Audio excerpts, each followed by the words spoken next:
Həqiqətən də Allah Taala Qurani-Kərimdə bir çox yerdə zəkat verməyi və yaxud da maldan xərcləməyi öz qullarına əmr etmişdir. Və həmçinin Allah Taala zəkatı verənləri, onu əda edənləri öz kitabında tərifləmiş və onların şənini qaldırmışdır. Və zəkatı verməyənləri, xəsislik edənləri isə öz kitabında məzəmmət etmiş və onları çox pis, ağırlı, acılı aqibətlə hədələmişdir. Belə ki, onlara qiyamət günü zəkat vermədiklərindən dolayı şiddətli bir əzab gözləyir.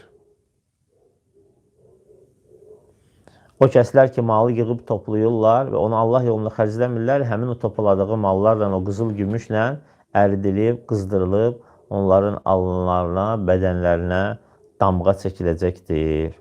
Allah Teala Qurani-Kərimdə zəkat verməyi və zəkatı zənginlərdən alıb kasıblara paylamaq barədə olan ayətlərin birində Tövbə surəsinin 103-cü ayəsində belə buyurmaqdadır.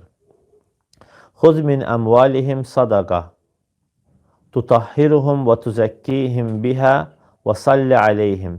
Onların mallarından zəkat olaraq götür və onları təmizlə, onların malını təmizlə və onlar üçün dua et.